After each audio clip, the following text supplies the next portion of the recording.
Welcome back to another episode of the Pit Lane Yappers. This week we're reviewing the Monaco Grand Prix and the Indy 500. I'm Mox. I'm Reagan. I'm Rosie. I'm Tay. And I'm Haley. I promise I'm here. I just don't have video. And the disembodied voice of Haley. Yeah. People on Spotify just hear our voices anyway, so it's fine. But, Exactly. All right, let's start with Monaco. We'll finish with the Indy 500. Perfect. So, FP1?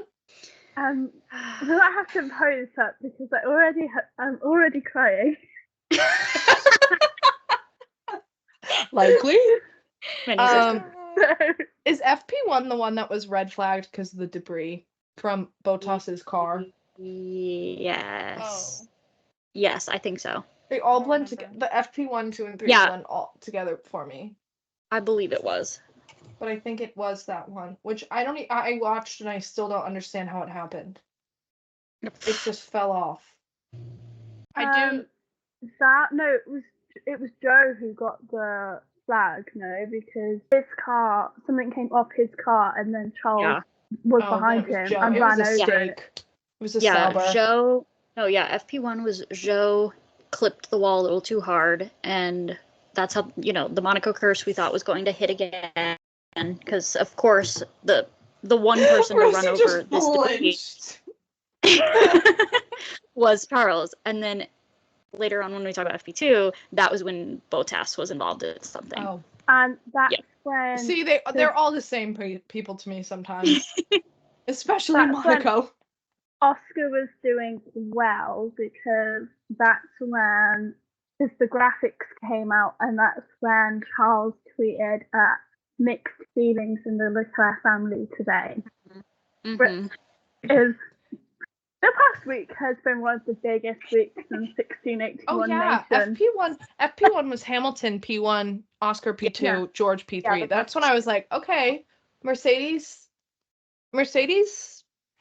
is good again. What the hell happened to Mercedes between FP1 and the race? We're talking about FP free practices in the race. At least they got points. I was gonna say I don't know if the race was anyone's. I don't think it was the car's fault. I think that was some strategy fault, but we'll get to that. Yeah. And then FP2 was Bottas. Yes, Bottas, I don't know if he locked up or if he clipped the wall or what happened, but he basically parked it, and then everyone just slowly went around him, and then Lewis parked next to him to just stare at him while he tried to do like an 86-point turn to get out. He clipped the wall and then broke his front suspension, I think. Mm-hmm. Didn't he also clip the wall in FP3? Yeah. Well, everyone was clipping the wall. Okay, everyone was clipping the wall in Monaco. It's Monaco. Yeah, but like every single session was kind of crazy. Yeah. Well, FP2, Alonso was P3, and I was like, yeah, we're back, boys and girls. Let's talk about it. I don't want to talk about the rest. We're done. That's the end of the weekend. Thank you. P3 for Alonso. No. Rosie will not allow that. That was when Charles was cooking. Yeah. Charles started to cook FP2. Yes, he did. We're not on the race yet, Rosie. Calm down. I have not been calm since like FP2. Yeah. Yeah. Also, FP1 and 2 didn't have a Red Bull up high, right? It was like P5 was the highest. Yep. Yeah, they were. Okay, that's high for everybody else, but for Red Bull, that's low. Yeah. So. Every car was having issues. A lot of the Red Bulls and the Saubers, or the Stake cars, were having a lot of issues with bouncing. And then the Mercs were having issues with their I never thought we would put Sauber and Red Bull and problems in the same sentence. Also, so we were talking about the Bottas and Lewis thing. That was actually FP3. That wasn't FP2. FP3, because they, he couldn't go back out at all during practice. And they had to hurry up and fix it before quali. Oh yeah, because in quali they were like, this is the worst time you could destroy your car. Yeah. And I'm like, wow, thanks, Jensen. No kidding. But Charles was P1 for FP3 too.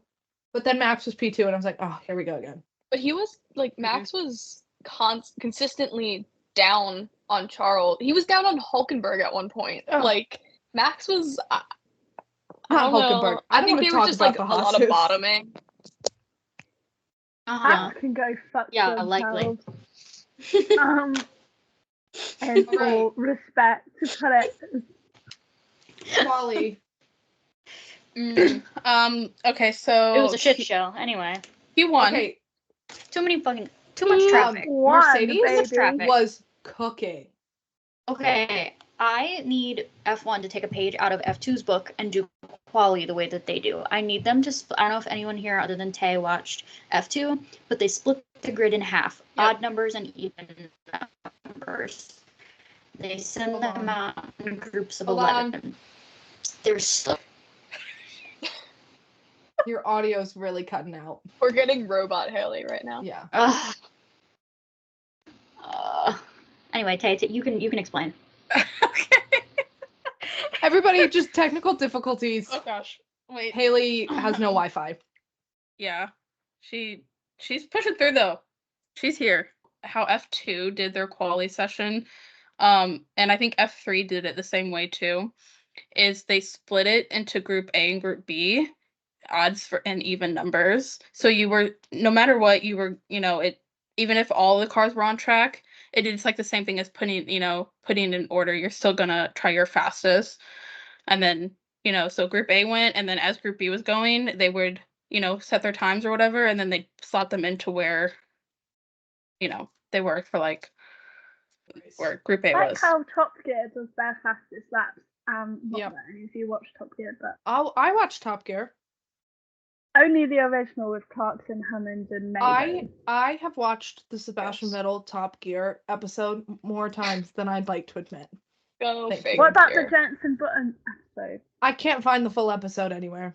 I can find the Seb one. So, can we talk about how? First of all, I was watching qualifying at work because I asked my boss and he said yes. Me too. Okay, yeah, but you have TVs in where you work. I don't. It's on my phone. But I was watching quali while I was working, and my boss was like, "There's a car stuck in the pit lane," and I was like, "What?" I was like, "Who?" And he's like, "I don't know. It's green." And I was like, "Oh, likely." And it was Steak, and they just couldn't get out. There was a huge line of cars, and he's like, "Did they hit?" And I was like, "No, it's just traffic." Yeah, I saw them waiting. Much traffic in Q1, Yeah. Max was complaining. I don't want to talk about the traffic because, boy, do I have words. Max was really doing poorly. So was Checo, but. Well, speaking of Checo. Well, okay, I was expecting Checo to do poorly. Okay, no offense, he's not doing quite well. Wasn't doing quite well. But Monaco definitely was not his fault. Yeah, but speaking of Checo, Logan Sargent outqualified Sergio Perez in a Red Bull with an overweight car. God bless the USA. God bless the USA. He has an overweight car, and he had the 2023 wing apparently. But also, not only Logan, both Visa Cash App. Yuki Tsunoda, the man that you are, and the other guy. Also, there was so much impeding, and there's a lot. Pierre impeded. Let's not talk about it. Actually, Carlos and Alex were impeding each other, and then Joe, Bottas, and Daniel Ricciardo had an investigation between the three of them and impeding, and Pierre Gasly was in fact also impeding a silvery green car. Can I just say one thing about Monaco is it is so hard to not impede. Yeah. It is one of those tracks where it's just gonna happen, and I think that's why they're not so strict on it. I think there's not a lot of penalties given for impeding because it's such a small track. It's so, everything's so you have to be on your A game every time you're on that street or you're in the water or in the wall or whatever. Mhm. And so they know how difficult it is. So like, oh, you're impeding. Okay, well the streets are small. Like you can't really move over for each other. Safely at least. Yeah. Am I good? Am I not robot? Because You're I have not things to robot. say about impeding. Yeah. Why the fuck did Lando Norris get a warning Reprimand. for a reprimand Yeah, for reprimand. quote unquote almost hitting George when George turned into him, but then no one else George got any fucking Does impeding? nothing wrong. He I'd turned also- into him. No, I Watch would the also like to know onboards. that, because Lando Watch did the nothing. onboards. Lando Listen, did nothing wrong. George Lando did nothing wrong. Yes, he did. George commits war crimes on a weekly I basis. support George And Russell's he's rights, innocent. but And his support- wrongs, most of all, 'cause he was I wrong. support his wrongs. No, I'm his lawyer. Exactly. He's No. done nothing. I don't. George Sorry. Russell, I go hard for you. Me and Rosie go hard for you. I don't. Yeah. He tried to kill Mm. Lando in the tunnel. I Yeah, kind that of want a was George fit for Silverstone. Anyway, I will Anyways. simply leave you there. I'll ditch you. At least that moment gave See us ya. a funny radio from It did. Lando. That was a really good. Yep. That was a really He's good like, okay, radio. maybe not everyone. Also, going back to Checo though, Mhm. as much as I'm like, okay, expected to be pretty low. I wasn't expecting it to be that low though. But Well, I that's also another don't thing. think anybody was expecting Max to be that low Yeah. as But well. Checo's radio was so funny Remember it? when he was like, I think it was he started P16, right? Whatever it was, it Yeah. was like he was like P16. That's effing ridiculous. I was like, dude, you're driving the car.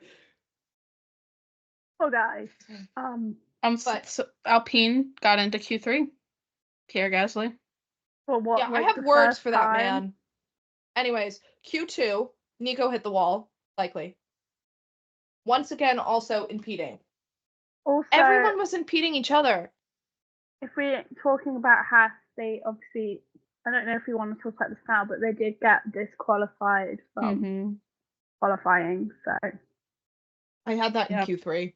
just because they I have an also, illegal When I car. was watching Q2, Max was really low. Like it kept saying driver at risk and it was for stopping. And I was like, I was like, real racing is back. Real racing is back, folks. Like it's not a 28-second gap, but he made it through. But wasn't P1. You know who was P1? Yes, I do. P1, baby. She's crying. What? I am crying. That's gonna be me with Fernando Alonso. I'm just warning you, I will be a mess. P1 was Charles. P2 It's was 24 Oscar. full. And his I'm not gonna say that. I'll give Rosie this week. Charles pole position. And then P3 was Carlos. It was a McLaren Ferrari switcheroo. It was a Ferrari Yeah. sandwich. With Mr. Piastri Leclerc in the middle. 1681. The nation that you are. If Yeah. you're not following us on social media, you should, because every time Charles and Oscar have an interaction, one of us, not Rosie, but anybody else, tweets as president of 1681 Nation. Rosie does not tweet that because I don't know why I'm talking in third person. Rosie is usually having like a breakdown. So Not stable enough to tweet it. But it was actually like the fact that Charles's family was like Arthur was there, Mhm. his mom was there, all of The his Bianchi like, family was friends. there. I was gonna mention that. Okay. His friends were there, and they were like all watching from their apartments. I think it's quite endearing that he got pole position. I did think he was gonna take himself and Oscar out. I will say, I was like, I'm waiting for this Monaco curse. I was also afraid, but I was just afraid of anybody not making it off the first Oh, turn. me too. But I was like, Um, oh, if anybody gets taken out, it's Charles. And it's going to be like something that he has no control over. And it's going to be completely Ferrari's fault. But like, it's just Monaco. That's how it's going to be. Never been more scared of a race in my life. So I think it was more scary knowing that he was starting on pole and Max was 6 behind him. Like, that was what was really scary. As Oscar Piastri once said, it's a very different feeling when you're driving and you have Max Verstappen in a Red Bull behind you. Matter of when, not if. I have never been more happy to have a front row lockout in my life. I think when it came, because there was a suggestion that one of them might have been under investigation as well. I was like, Oscar was under investigation for impeding. Yeah, and he could have I think he was penalty. impeding an Alpine. I think it was Ocon. And they were like, no investigation. I was like, well, it's Ocon. Like, and then it was the same thing with Carlos. There was the possibility of his penalty, and then Lando would have started. Should have gotten one. Hey! I don't understand why Oscar got a 3-grid penalty for doing the same thing the week before. Because this is Monaco, nobody gets penalties. Well, okay, not nobody. Well, anyways, Haas started from the back. On begs to differ. Yes, okay, Ocon doesn't count as anybody. Because, last year they were giving crazy. Ocon 10-second penalties for breathing. I felt so bad for this man, and now I'm like, oh, whatever. But I would just like to say the first note on the race is Mick with a bunch of hearts. They kept showing him. I was like, they know something. These cameramen know something. Haas started from the back because they got disqualified for having started an illegal car from the pit lane. Yeah, who would have thought? No, they didn't. My mom has been calling illegal Haas car for months now. Literally between turn 1 and turn 2 is when that huge crash happened. It couldn't. Yeah, they started from the pit lane. I'm pretty sure it said that they were supposed to start from the pit lane in the official documentation. It was in the back. It just said 19. Hold on. but I'm not. Well, yeah, I'm technically, that's where they start. Yes, because yeah, I was gonna say, I don't know if you let's can talk about turn 1. Well, not even turn 1. Carlos locked up. And then it said yellow flag. I was like, oh my gosh, no, this is awful. Let's talk about lap 1, yeah. And I was like, Oscar Piastri, when I catch you. Because he turned in on Carlos. Innocent. Anyway. He turned in on Carlos. After that statement was crazy. Anyways, and then I was like, why is it a yellow flag? And everyone's like, oh, this is a massive crash. And I was like, he just went off. He just has a puncture. I'm confused. Like, I was so confused about why it was so big. And then they turned, and it was Checo's car gone. I was at work, and I thought he was dead. And I was like, I'd got to the table, and they were showing the replay, and my mouth literally dropped. So I was like, I thought he was dead. I was like, do you know what happened? And they were like, no. They were like, no. I was like, do you know if he's okay? And they were like, we haven't seen him come out the car yet. Like, I was so nervous that they were going to be like, that car was gone. And the fact that they didn't show the crash, they just showed the thing, and the commentators just went silent. And then they were like, oh, that's a bad crash, and went silent again. I was like, oh no. Oh no. Because Monaco's known for massive crashes, but like, we hadn't had. Awful. I mean, Mick Schumacher, we had one, but like, it was just him. It wasn't 3 people. Yeah. And I was like, it was the 2 Haas's and Checo. And then I saw Checo walking. Like around, and I was like, why is he walking? Sit down. Sit down. In the ambulance. Like, except apparently he chose not to share a car with the Haas drivers, which I too would not share a car. But wait for a second one. Apparently, they were having words in the car, like the Haas drivers were already in the car, and like the door was open, and he was like talking to them, and then he shut the door and walked off. Yeah, I'm not surprised. I feel so bad for Nico. Yeah, Nico was an innocent bystander. Nico was innocent.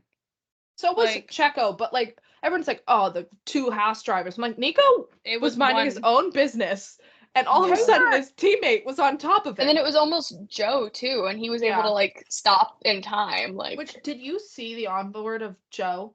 Mm-hmm. That was insane reflexes. Yeah, I have watched like so many angles of this crash.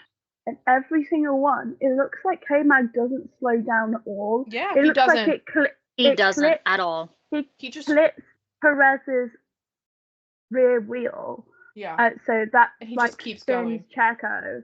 And then He it literally he pit just maneuvers fully him and he gets runs caught. him into the wall. It was Jensen was commentating the race, and I heard him when it was Kevin's on board. He goes, "We don't hear him lift off the pedal. You should Was be there able to hear any, him lift off the pedal." confirmation? Because I know they were gonna like investigate like the clips further of like, because it looked like Checo looked to his mirror right before he gets hit, like he knew he was there.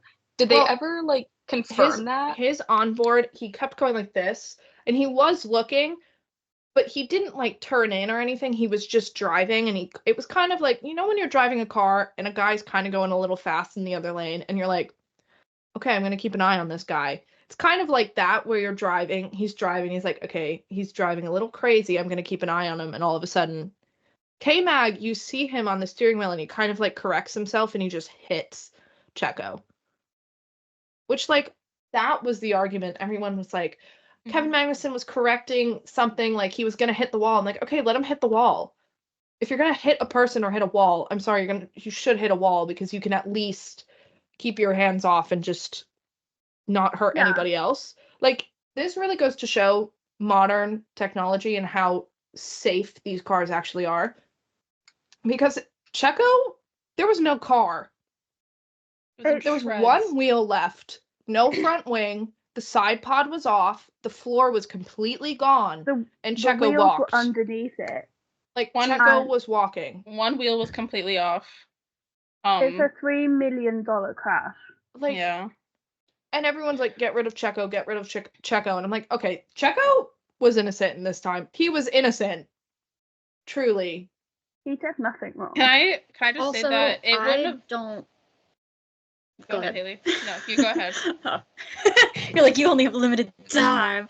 I just think that Red Bull's being really, really quiet about the crash, and I was talking to my mom earlier about it, and I think that there is some kind of legal investigation with the FIA behind the scenes that we don't know about. I think that there's been a lot of, like, I don't think we're going to get clarity on a lot of stuff that we don't have the footage or the onboards for and stuff like that and for a little while, because I don't think that Red Bull would not contest this at all. I see stuff coming out. Said nothing. He was K-Mag, and they asked him about it, and he goes, it was just a racing incident. K-Mag put no blame on himself. Yeah. Not a single blame. You know, at least with the Esteban and Pierre thing, at least Esteban sat there and, you know, he said something. Up. He said, this was my fault. I'm sorry to the team. Like, you know, but Kevin, nothing. Like, and a thing too is if Kevin if he would have lifted off, the crash wouldn't have been as bad as it was.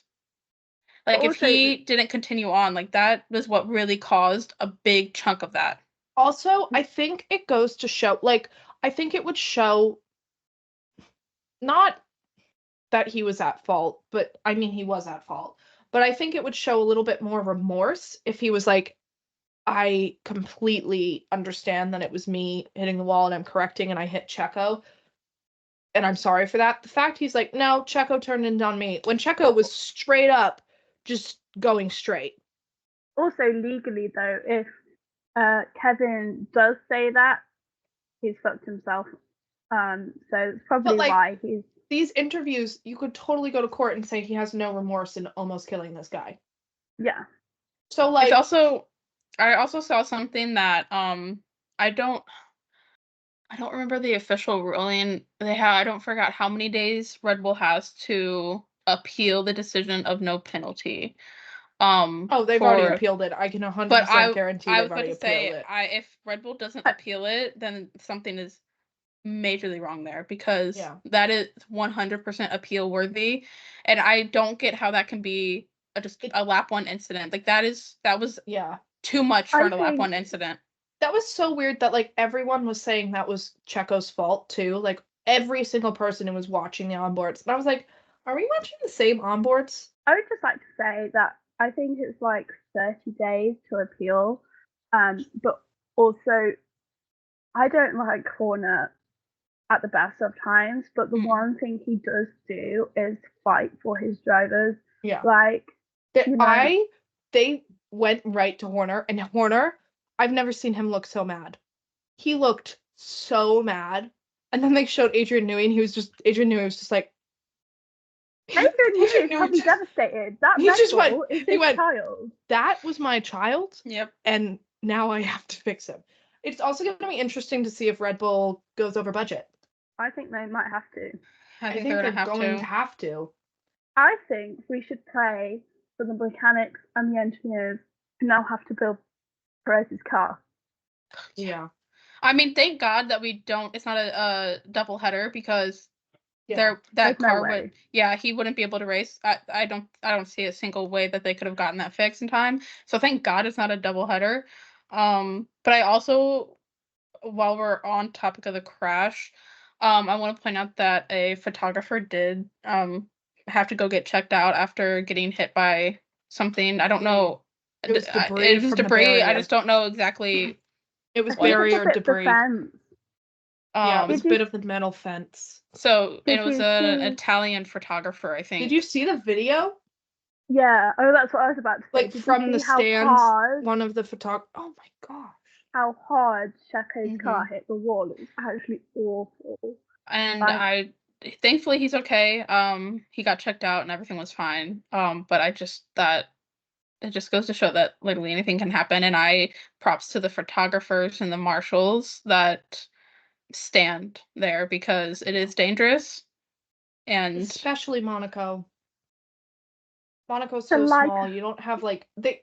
If you also watch the video, like the photographers, they stepped back a foot, and then it was water behind them. Like they really Mhm. had nowhere else to go, so they just ducked and covered. And I'm like, that's terrifying. To make the mood a little bit lighter, I think this crash also shows why you should never, ever trust a blonde man, unless it's Arthur Penn Real. from Oh. BBC's Merlin. But also, going off of that crash, so that was the red flag, and then they were like, Ocon's car is getting completely torn apart, Mhm. and I was like, I was like, why are we he talking was about super Fenn? far ahead.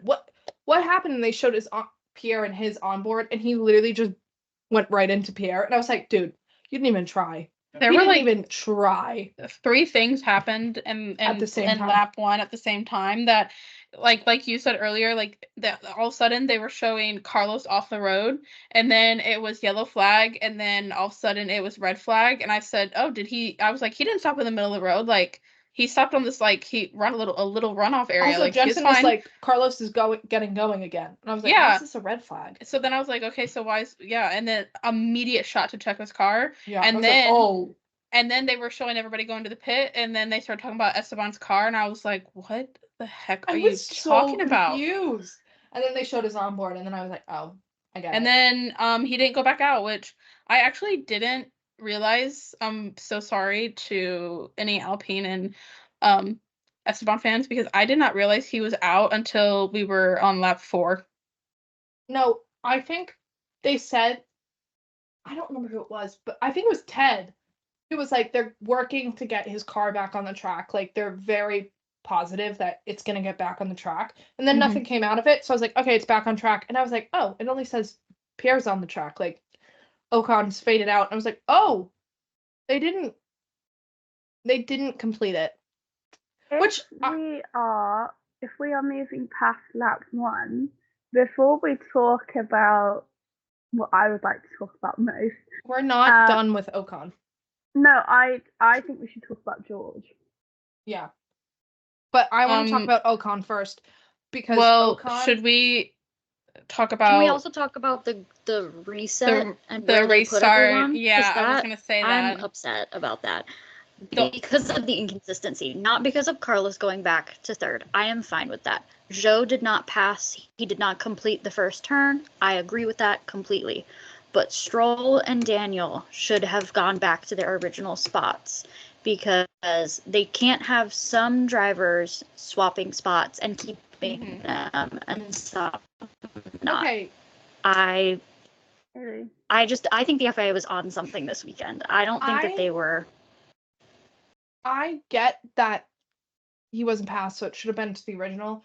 But I when it like the document came out, these drivers are gonna go to their original and these drivers are gonna move. I was like, I don't understand. Like, this is something about the FIA and the stewards that I don't understand because they can just pick and choose what they want to do. Like, it's the same with 2021 where they're like, nobody's gonna pass the safety car, and then 2 seconds later they're like, actually everyone's gonna pass the safety car except Max and Lewis and like a few other people, and then they're like, oh yeah, it's just racing. And I'm like, that's not fair. Like you have a set of rules. Why aren't you following these set of rules? It's so frustrating. I love Lance, but I agree he should have gone back to the original spot. Yeah. If Carlos got to, if all these other people got to, like, why not them? And then if even if it was the opposite, like if you're gonna, it would be the same thing if one person, everybody changed except for one person, why couldn't that one person, like it's the same way. It's different if it's like, oh, they're all behind the crash people, so they can just move up one. But it's different if it's just like, yeah, no, they're not. If I was any other team, I would be like, excuse me, we're playing favoritism over here. Like if they would have done the order of where they were at when the crash happened, Carlos would have been dead last. I think Logan was like 12th. Thank God he wasn't. Just like other stuff. But like, it's just. But consistency. Can I just say about not Nico, oh my gosh, Esteban Ocon, when he was Pierre on the radio, I'm not a Pierre girly, I'm not an Esteban girly, I'm not an Alpine girly. However, it was so funny when Pierre's like, what is he doing? He's ruining both of our races. And I was like, he's got a point. Like, Pierre was so mad. I was like, good. Because Esteban Ocon was terrorizing that poor man.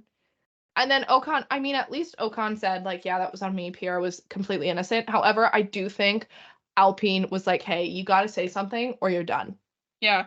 Kind of like Red Bull with Daniel and Max where they were like, and Mark and Sebastian, where they were like, sit down and work it out. Go to couples therapy, figure it out. Because, like, it's not only damaging the drivers' chances, it's literally completely ruining the team. Yeah, because that could have That's cost what I was gonna say. the point that they got. Yeah. Like, no team wants to cost, even if it's the one point, like, they need that 1 point. Yeah, I was just gonna say, like, that team is falling apart from the inside, and I, like, welcome to F1 Jack Doohan, because welcome to F1, welcome to the pod, Jack Doohan. Welcome to F1! Well, I mean, he literally might in Canada. Alpine said there's going to be really big consequences, and now they're saying he might be replaced for Canada. Speaking of Alpine, that team needs all new everything. Well, we might get it. 2025, Mick Schumacher and Jack Doohan seem to be the front runners over the current drivers, which is crazy. But Jack Doohan and Mick Schumacher are going to join Anthony Joshua and Travis Kelce as Alpine employees.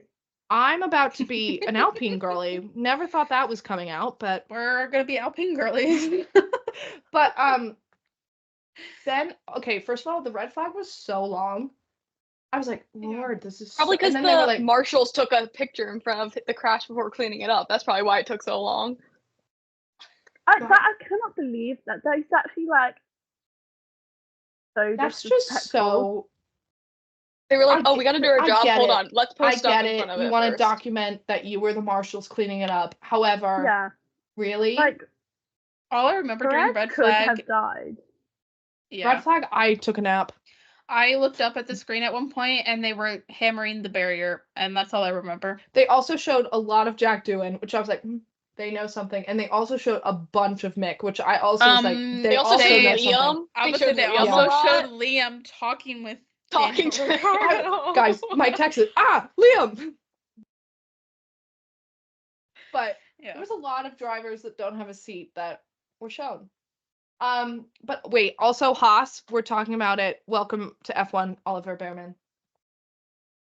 Like, that's insane. Haas, I have a proposition for you, as the American team.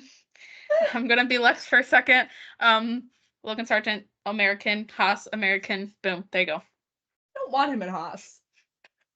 Please. If that's what it has Welcome to to keep him in the F1. sport, then Oliver Ben and Leclerc. Can I just say that Haas is obviously better than a Williams at this point. Yeah. So But it was also an illegal car. well, So we'll see.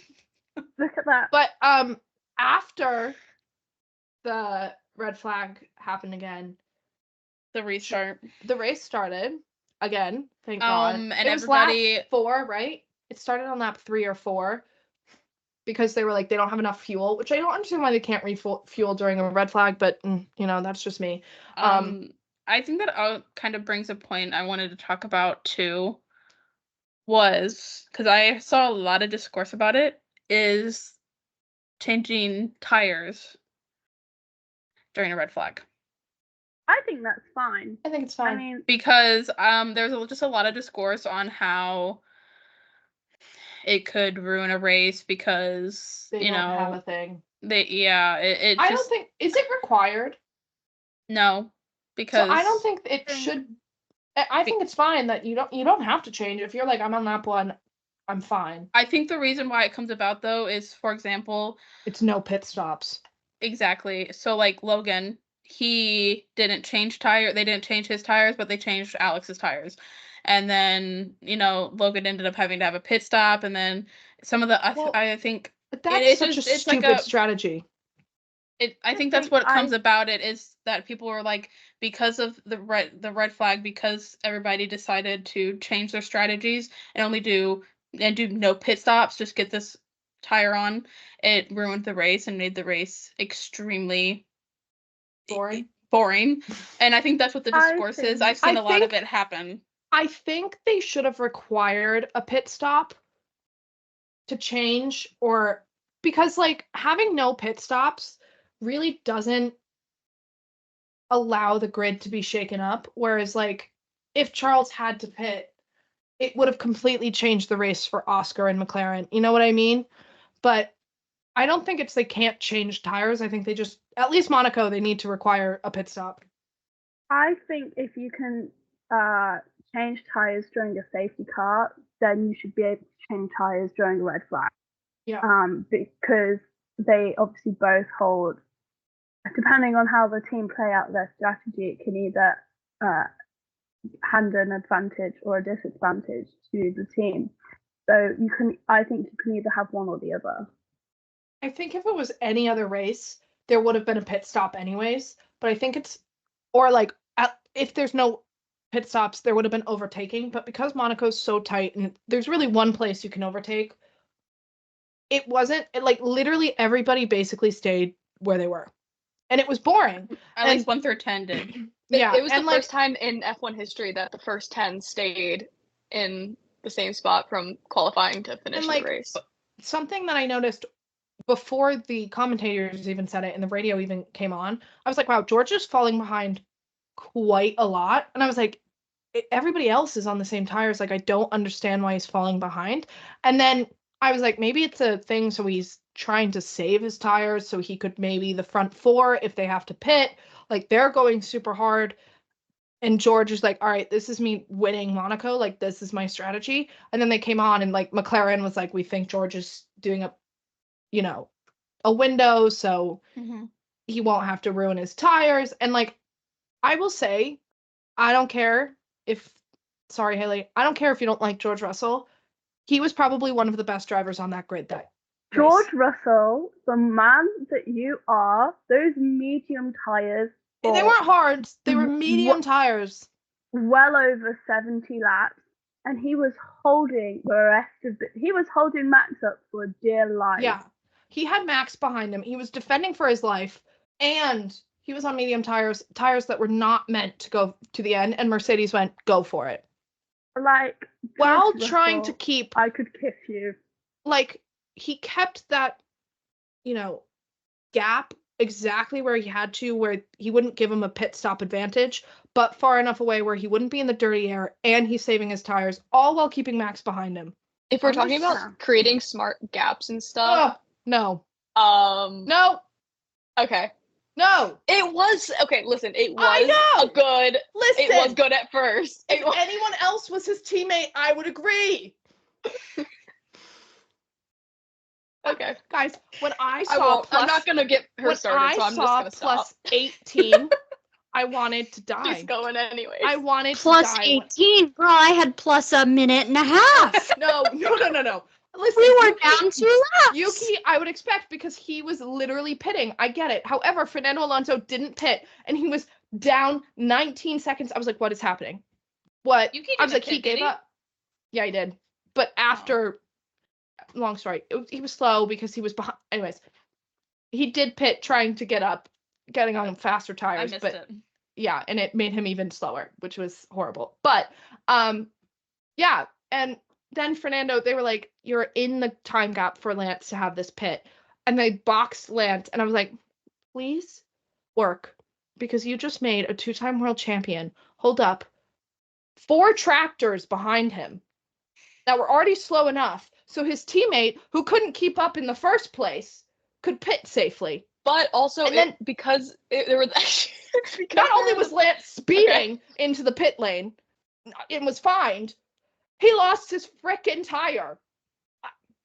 Yeah, that was also crazy. I was like, hold on, we're gonna have another safety car. Something's gonna change here. Like I was expecting like the race should Nope. the whole trajectory was gonna change. Like I was like, okay, we got a safety And car. Like something's gonna happen. No safety car. You knew Alonso was asked because as soon as Lance boxed again, he closed that gap to 3 seconds in 1 lap.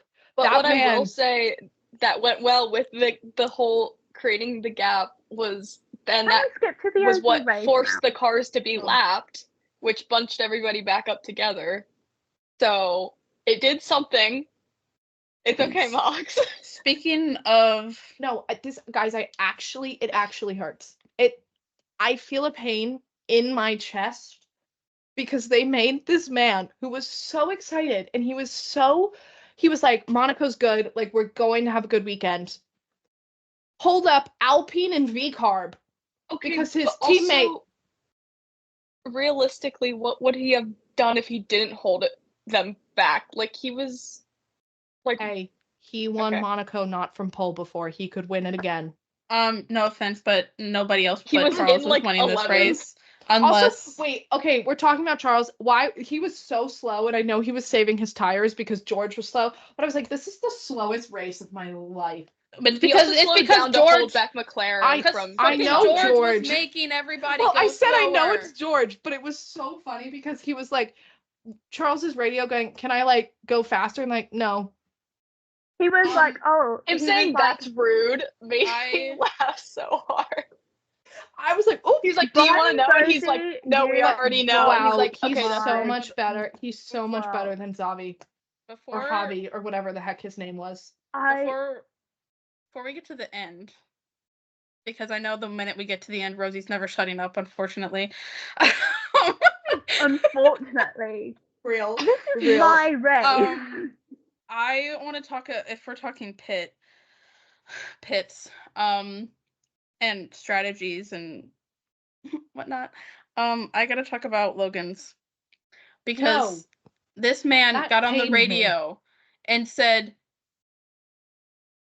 oh. Rosie is of age, everybody. She is of age. God. Anyways. I'm of age everywhere.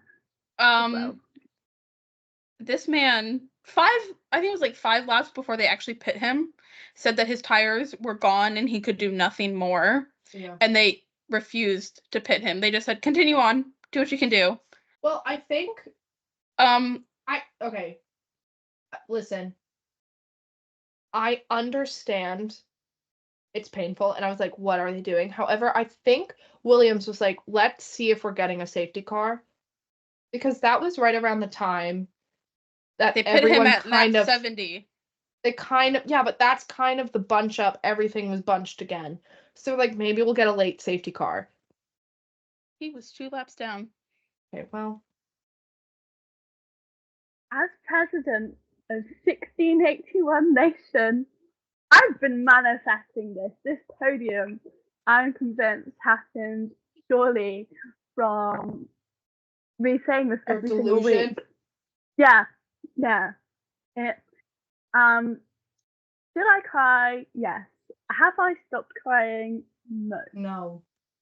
Guys, I woke up this morning to a text of just the grandstands who used to. I was like, oh Lord. I didn't open it for an hour. July 2019. Mercedes threw everything at him today. You can see the celebration starting. He's got one more corner to go. That guy was 29. I was just like, oh, I didn't do it. I didn't mute her. I'm giving Rosie the floor this week. No. I will say, I was like, oh Lord, here we go again. I was like, Rosie's going to be insufferable. It's literally Charles and Oscar. Like, that is the worst combo for anybody who doesn't know Rosie. Because Rosie's never going to shut up about it. Yeah, it's not just Charles. It's not just Oscar. I wanted Charles to win anything, I wanted him to win Monaco, because he literally told his dad that, oh, I got signed by Ferrari, and he didn't. And if it wasn't for Jules, he literally wouldn't have been racing because he didn't have enough money to continue on. And Jules went to Ferrari and was like, you need this kid. And so the fact he got to do it somewhere that he wanted to win for his entire life and be on that podium, and he talked to his parents about it, and he talked to his dad and Jules and everything, going, I'm going to be on that front top step with Ferrari in Monaco. Like, it was just so, I was like, thank God. His radio had me in shambles. Also, it was Alex's little, I know, 10 years. Fiddling. 10 years in one day since Jules got his first and only point and points. Yeah. I think points in F1, by the way. And it was at Monaco. Yeah, at Monaco. Also, Arthur crying.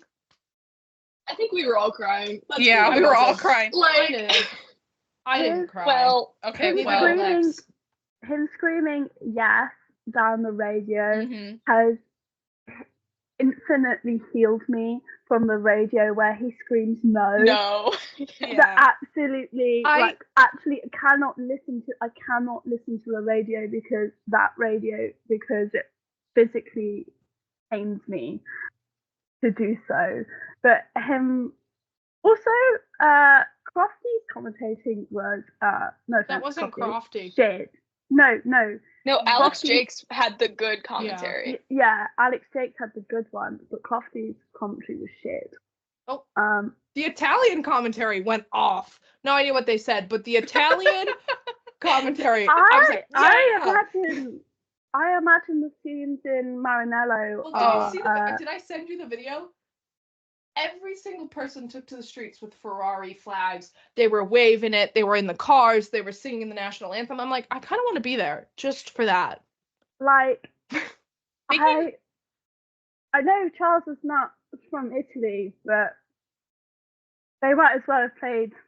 He is. They might as well have also Prince Albert getting in on the spraying and him crying. So funny.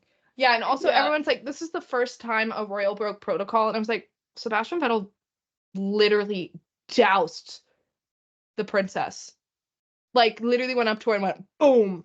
Well, I don't think that's a royal breaking protocol. That's just some F1 driver doing something to And also, I think, it's so special that Charles was the first Monegasque to win Monaco. So he's, he is going to be in the history books forever. First Monegasque driver to win in general in 93 years, I think they said. Yeah, he's the first. That's crazy. It's also insane that not a lot of championship people history, from Monaco get into Billionaire's F1. Playground. Yeah, like seeing how much F1 means to this small little country. It's teeny. Sorry, everybody. No offense. It's just teeny. No, like the fact there's not a lot, even though basically their entire, I don't know, their entire history is Monaco, the Monaco Grand Prix. Like, that's pretty impressive to be up there with one other person. You know what I really liked about the podium? The fact that it was a live band playing the national anthem. I will say they were a little off key, but I couldn't tell. Yeah, see, people, if you don't have the ear like me, you wouldn't tell. I just like, I just thought it was really nice. Like we So, like, always hear it over speakers, but I don't know. Yeah. I just really liked having like a live band. The Like also Monaco that really anthem cool. goes hard. That sigh of relief that Charles had. Can we talk about the sigh of relief? Like, because it was Charles had the sigh of relief, and then Lando had the sigh of relief. Like the to lift something so heavy, McLaren and podium, so heavy off of their shoulders and to see that like visibly happen. If we're talking about McLaren on the podium, can I just say, any weekend that I wanted a McLaren on the podium, it was that with the Senna livery. It looked so good. I'm gonna miss that livery and the suit and the helmet. And when Oscar tweeted and was like, it was an honor to have a legend represent a legend while I was on a podium. Like that, it's just so many people hated it. Okay, I get it. People were like, it's ugly. However, I think it represented the man and not the team, where everybody does the McLaren livery, not the Ayrton Senna Brazilian, livery. I think it was very good. And it was so, not relieving, but so nice to see somebody who was literally the king of Monaco, won so many races, was known for that, and somebody representing him on the podium. And it was, is it Oscar's second podium of the season? His third. It's his third. Oh, it's his first podium of the season, but it's his third overall. Oh, yeah. Of the season. Okay, they got to keep this livery. It's I know. The only way Oscar's winning. There's been a McLaren on the podium the last 4 races. And we have had 4 race winners. 4 race winners and different race winners in 8 races, and the last, which is insane. Does anybody notice a trend though? It does go Red Bull, Ferrari, McLaren, Red Bull, Ferrari, McLaren. Well, actually, Charles broke the trend. It was Max wins 2, new winner. Max wins 2, new winner. Charles broke that because it was supposed to be, the trend would be Charles should have won Monaco and then somebody else would win. Charles broke the Monaco Cup. But also though, every race that Max hasn't won has started with an M. Oh, also fun fact. Oscar Piastri, welcome to Monza win. I want a Montreal. Someone else can have a Montreal. Lance Stroll. Madrid. Welcome to Madrid. Home race. Madrid. Please be the 3 songs that Charles dropped last year. Each one had a didn't win. Yeah. He better drop a happy one. He needs to drop a happy one. What is it gonna be? A PM. Seeing like Charles, who is like obviously the Prince of Monaco, and Oscar, who was representing the King of Monaco, on both on the podium together as well. Aside from like being my dream podium, I think also Mark Webber was there. Yeah. Jennifer Button did the post-race interview. Haley just moaned. No, I guessed. Seeing the only person missing was literally Sebastian Vettel. What I really enjoyed as well is in the post-race interviews is every single driver coming up to Charles and congratulating him. Like Max did, Lewis did, Pierre. I know we're not big Alpine fans here, but obviously if Pierre didn't congratulate his best friend, we've got a problem, okay? Yeah. Well, I think he needs to get kudos for that one. I think it goes to show like what Charles said after Lando's win. They do get really happy. Yeah. When there's firsts like that. Obviously, this is one. Obviously, everybody knew how much it means to Charles, but it's also like a first in essence. Like one, it was the first home race win of the season so far. Fernando Alonso next. Thank you. And then the first Monegasque driver, like obviously it meant a lot, but it was a lot of firsts for Monaco and Charles. So it goes to show that no matter what happens, all the drivers are going to be happy for who, regardless. Like it's one of those things, and I love to see that. Like obviously, yes, it's a competitive sport, but at the end of the day, they can still be happy for what happened. You're also just happy when Max doesn't win. Also, also. But also, can we talk about Max the is happy when Max post-race? doesn't win. The post-race commentary, not commentary, the post-race interview where Oscar and Carlos were waiting for Charles, and they were just laying down. That was good. I was gonna say, for a lot of like older drivers on the grid as well, so like Lewis, Fernando, Checo, like Daniel, they all raced and were friends with Jules as well, so they experienced. Daniel was his roommate. It was his first roommate. Yeah, exactly. They all raced and were friends with Jules, so they experienced that loss as well. Oh, not to the degree that Charles did, but on a significant loss as well. So it's got to be just as special for them to see Charles win Monaco as well, especially as he races. His helmet has Jules' name on it as well. His dad. Yeah, and his dad, which I just think. Apparently, I wasn't watching because I had to go right after the podium, but apparently Arthur said that his dad would have been so proud of Charles. And I was like, don't tell me that. Do you know what really broke me is when Charles said the last few laps he couldn't see because he started tearing up. He said coming out of the tunnel he couldn't see. Yeah. And I was like, okay. Also, I haven't seen anyone really talking about it, and I forget who he was interviewing with when he mentioned it, but he said that he was saying his dad and Jules' name on the last few laps, and that's when I broke down. I was doing okay. I was being really brave, but that broke me. Also, when they showed next to Alex, and he was crying. Yeah, the commentary, the grandstands he saw built as a kid now rise for him. God, here we go. Done. I was done. Destiny fulfilled. Like, and this fabled race is now won by one of their own. Can I just say that now. I was like, okay, good for him. Like, commentary kind of slaps. And then they showed the grandstands. Everybody was sobbing. And then they showed the marshals. The marshals were crying. And then at the podium, they'd go crying. Yeah, they'd go to the, like, when they were on the podium, they pan to, like, the crowd, like, the Ferrari crowd, not the crowd, but the Ferrari crowd. Everyone was crying. Which, by the way, I'd just like to say, oh, God. That Instagram post where they were like, Charles, and lifted Charles above their head and kind of put Carlos to the back. They didn't do that for Australia. They didn't do that for Singapore. I'm just saying. I get it. This is a little different. It's a little different. Australia. However, Singapore, he was the first non-Red Bull race winner in 2023. And they didn't celebrate that. I get it. No, I get what you're saying. I do. But at the same time, I think this is just a little different because it is more emotion. It's more emotional. Well, when Carlos wins Madrid with a team that actually appreciates him, you will see. Yeah, but also because guess what? Ferrari doesn't appreciate him, and I'll say it again and again. Charles has never finished on the podium in Monaco in F1 or F2 in Monaco before this. That's not Carlos's problem. Carlos has been on it 3 out of his 4 years he's been on. Carlos's problem.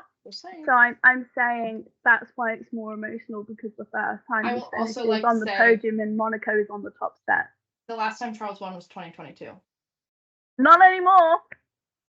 I meant like before this. Like they said, like his streak has been broken. Charles Leclerc 6 career wins. Are we done with the race? 6. I think so. No, I will never be done with this. Okay, are we going to IndyCar? Wait, do you know what we didn't mention? What? I while we were talking about Alpine, how Esteban has a 5 place grid oh yeah, penalty because of the whole thing. Hilarious. Well, they said it was a 10-second penalty, and everyone's like, how is that gonna? He's already retired. How is that gonna affect him? And they're like, it's just going to the next race, 5 spaces.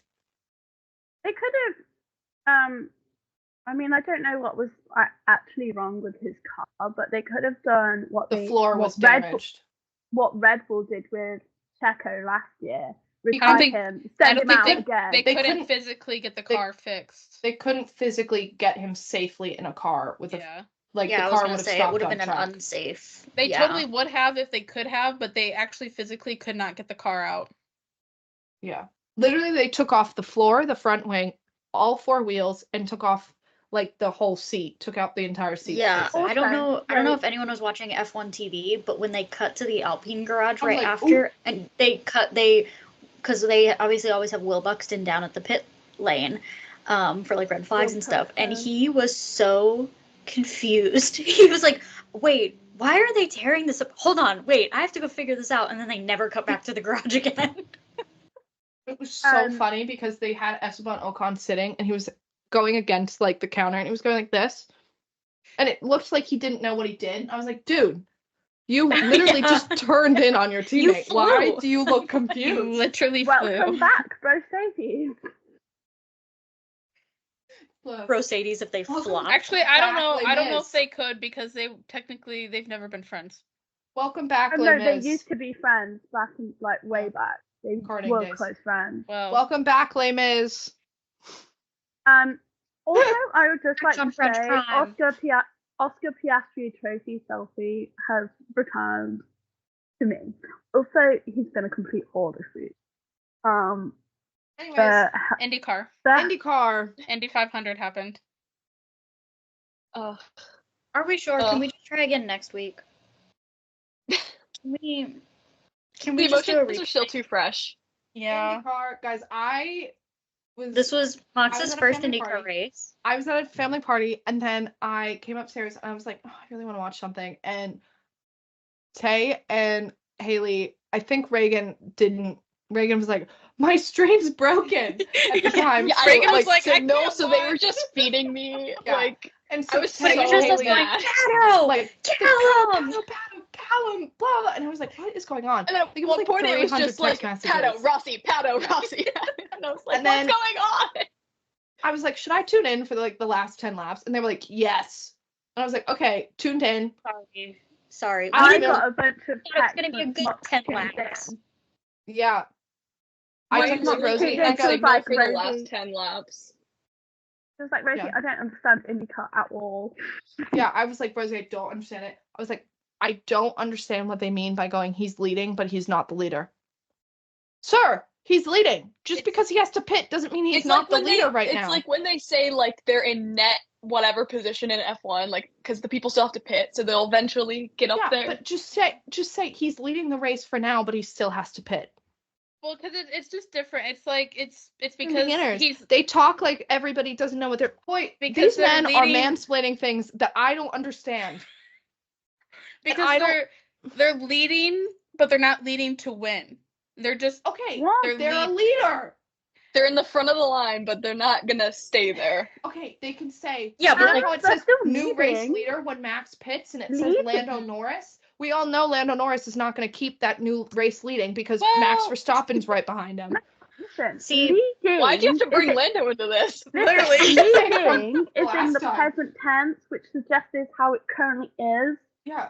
So when I tell you I lost about 90% of my brain cells with that sentence, I was like, okay, but do you know that it was easier for me to understand IndyCar after 2 watches than it was for me to start deep diving into F1? Oh, I watched 1 episode of F1 and I was like, I could watch a race. I completely understand it. But the way that Drive to Survive explained Formula 1 was so simple versus IndyCar. 100 Days to Indy, I started watching it, I was like, this is boring. Also, wait till you get to season 2. Alex Pillow, he'll get there. Don't worry. I can only there's only 6 episodes. There's only 1 season on Netflix. Right, because they're currently filming season 2. It's like if they released Drive to Survive during the season. Anyways. To this day, so it's coming. I have never watched an episode of Drive to Survive. Yes, you did. No, watched 1 episode with me. Yes, you did. When? Last year. Memorable. Last year. And then we were going to watch episode 2, but it was Charles's episode. And he went, ah! And so we didn't. When we were making friendship bracelets. Anyways, so IndyCar. When I tell you it's that up to you guys, because I've got nothing. When I tell you that it was Rossi and Pato going back and forth,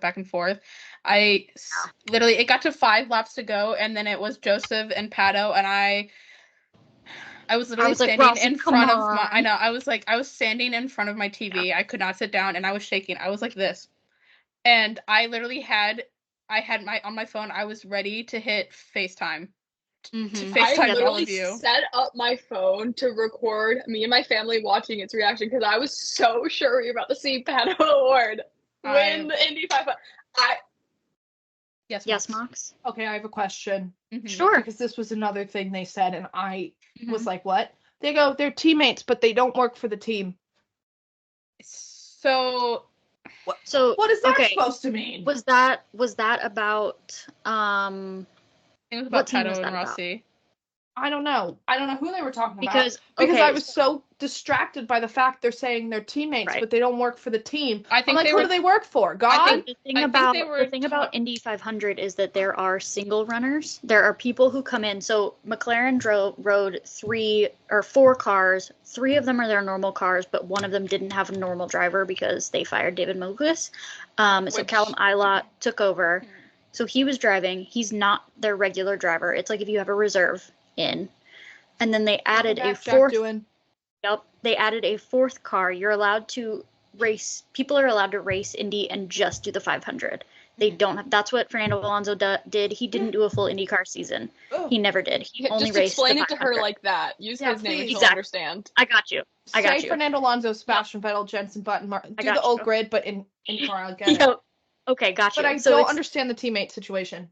Right. So what they were saying was that they're teammates right now for that race. So like, remember when they brought in Jenson for the Monaco race? Yeah. And he drove for McLaren. He was there. He was Fernando Alonso's teammate, but he was not part of the team. Like, he was not helping fix the car throughout the season. He was not giving them feedback on the setup. When Ollie drove for Ferrari.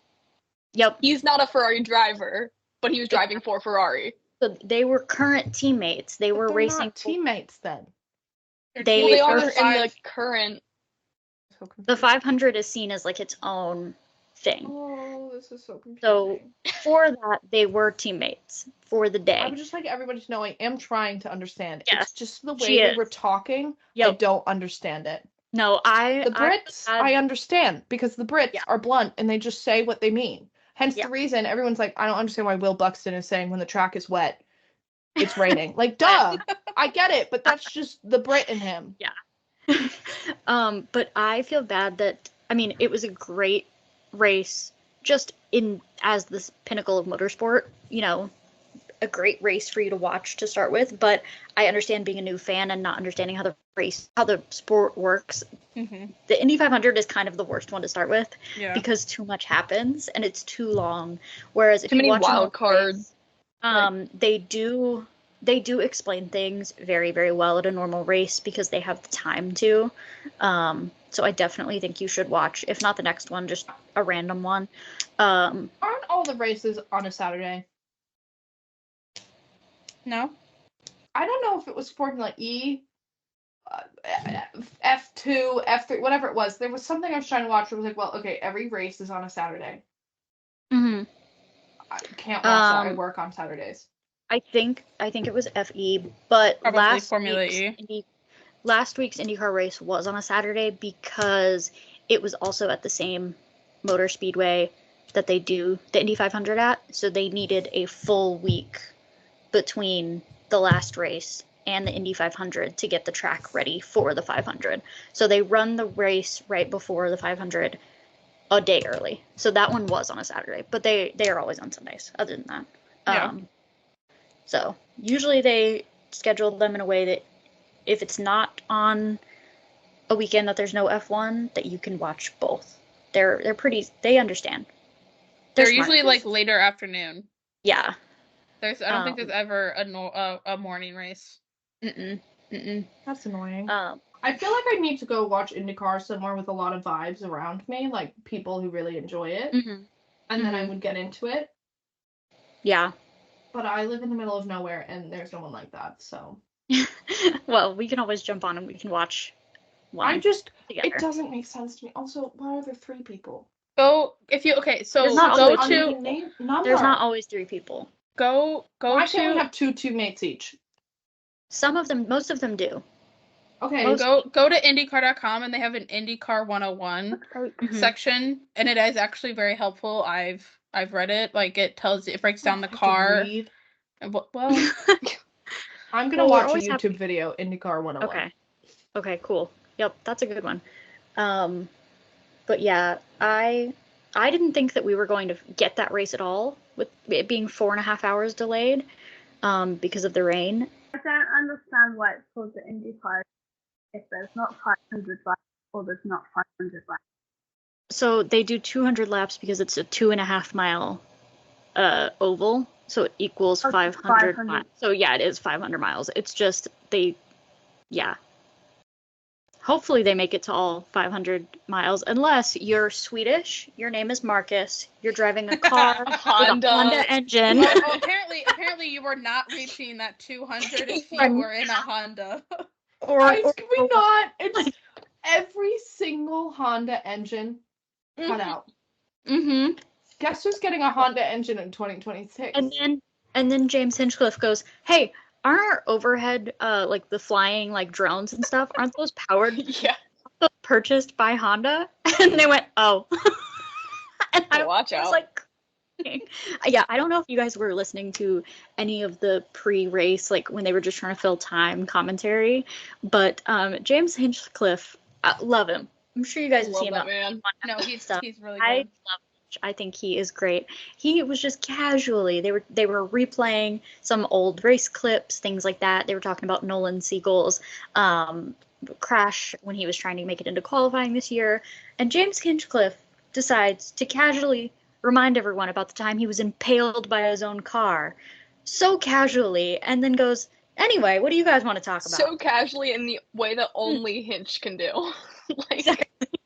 Like, oh my God, James Hinchcliffe. And then they just moved on. The other two guys were just, okay, cool. And you're like, that's just Hinch. Yeah, what are you going to do? So I love him. I hope we get more of him. I love James Hinchcliffe. I love him so much. But yeah, I am upset with the outcome. As a Pato Award fan and a McLaren fan, he has earned 100 times over this win. He has come in second before. He has crashed out on the last lap before. Deserved it. He is more than earned this win. So that was really upsetting, but it is amazing. He'll get it next year. Well, don't jinx it. Because I'm going to be there. Yeah, we're going to be there. I'm going to be there. Okay. I will find a way. Everything that happened with that weekend, the lightning, you have to go evacuate. I'm like, they couldn't pay me to go to the Indy 500. Oh, listen, I'm used to that. Midwest for life. I was going to say, it's the Midwest weather. It was sunny 10 minutes later. I'd be at the top of the stadium. It's not happening. I used to stand out to watch tornadoes come in, so. Mm-hmm. Yeah. It's literally in my blood to just. Yeah. Like, such a wildly American fan, folks. Oh my gosh. Listen, if you haven't lived in the Midwest, Rosie, you should come to America and come to an IndyCar race because it's cheaper than F1. It's so much cheaper, dude. My tickets I have second row tickets right in front of the start-finish line for the season closing race in Nashville. They were so sad I couldn't get tickets for that. And I got them pre-sale. They're $120 for the 2 days. Also, you can also get into the pit and the paddock for the cheapest thing, $75 extra. Yep. And you're guaranteed to meet your drivers because they walk around. You can stand in front of the garage like no other. It's free reign. It's literally free reign. Drivers. This is like when we watched the Red Sox and Mox was literally explaining baseball to me while I was stood there watching them play, and I was like, "Yeah, I don't get it." That's fair. Well, we're always happy to answer any questions. I was like, I am the definition of the girls, the men were like, "Oh, they're just watching it for the guys," because I pretty much was watching it for one man. Yeah. But I thought ultimately it was a really great race, really exciting race. A lot of time, I mean, crashes do happen more frequently in IndyCar. They are going 200 to 230 on average miles an hour. around an oval. Their cars only turn left, so it's a lot. But I was not expecting that many. I'm so thankful that no one was seriously injured. Especially with how many crashes there were. After all the crashes and all the cautions, I'm surprised that they made it to 200 before 8:15 p.m. I know. Yep, especially because when it gets, I don't know if you guys know, obviously anyone listening, if you have been to or you live in the Midwest, when it gets dark, because we're not on a coast, there's no fade into dark. It is sunny out, and then 10 minutes later, it is pitch black outside. The stars are out. So there's no, like, when they said they have to end by 8:15, they have to end by 8:15 because it's simply not safe for them to be out driving because it is too dark. We're not on a coast, Rosie. Yep, that's neither am I. It's flat. There's no water around us. There's nowhere for the sun. It doesn't go behind mountains. It doesn't go behind land. It doesn't go anywhere. It just is gone. Goes over the edge of the curve of the earth and it's gone. What? So, like, for example, by 8:15, so, like, right now it is 7:19 here and the sun is setting. Are we done? Yeah. Yes. All that to say, Patricio Award, you rock my whole fucking world, and I'm sorry. What's his full name? Patricio. He's Mexican, babe. Pato means duck. If you ever see the duck emoji around him, that's why I didn't know that was his full name. Yeah. Patricio. Well, if Fernando Alonso doesn't call him Pato, he calls him Petito. Yep. A lot of people. I saw that from Marco. Yes. So. But yeah, that's it. Big weekend in motorsports. In case anyone was wondering, Kyle Larson did make it to the Coca-Cola 600. He did. Which also was rained out a little bit, so that was wild. But in case anyone was worried about his travel journey, he did in fact make it. He made it to the Coca-Cola 600 before people made it out of the parking lot of the Indy 500. Okay, that concludes this episode of the Pit Lane Yappers. Next week there's no race, but we will see you after Canada. Bye. Bye.